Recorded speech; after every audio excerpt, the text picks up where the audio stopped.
It's Scott McCain. Just 5 days ago was the release of my new book, Iconic. And in the book, I talked about how companies attain the highest level of distinction, but also how they lose it.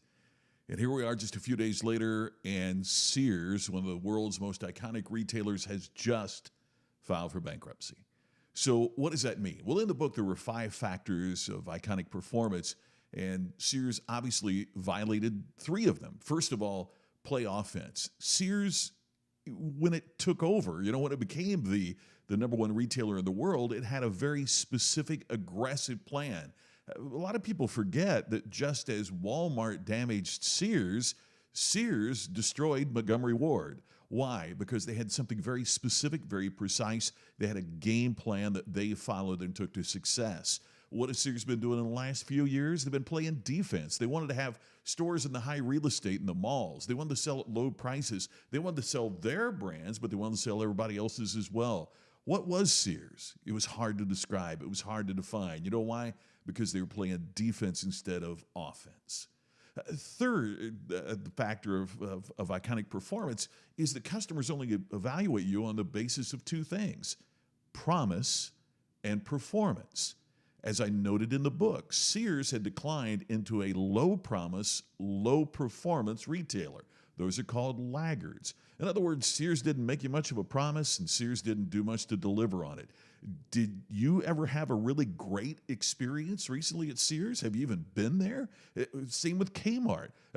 Is that the paragon of customer experience? Obviously not, because they didn't elevate the promise they were making to customers and support that with high performance. They became a laggard, and there was no other alternative other than their demise. Now, a lot's going to be made of the CEO, Mr. Lampert, who stepped down. This is what we're going to see more and more from hedge funds that are buying organizations, trying to take all of the expense out of them. What they end up doing is cutting the experience that customers receive.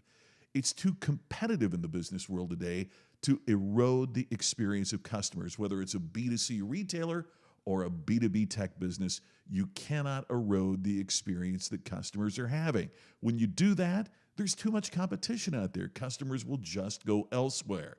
By trying to wring out all of the expense, what did they do? They destroyed the relationship with their employees, which in turn destroyed the relationship with their customers, which, by the way, leads to the 5th factor of iconic performance that they messed up, and that is reciprocal respect.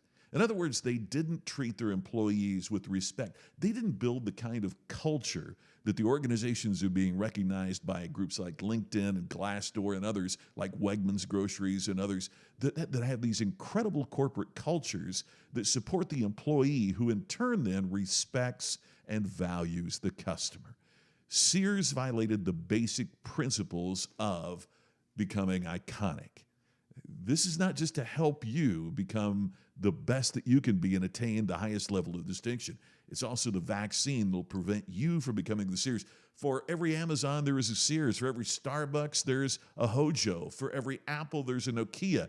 There are iconic brands falling and being destroyed because they don't understand and execute the basic principles we find of those that are succeeding. That's what happened to Sears. There's no other alternative that could have happened. Don't let it happen to you.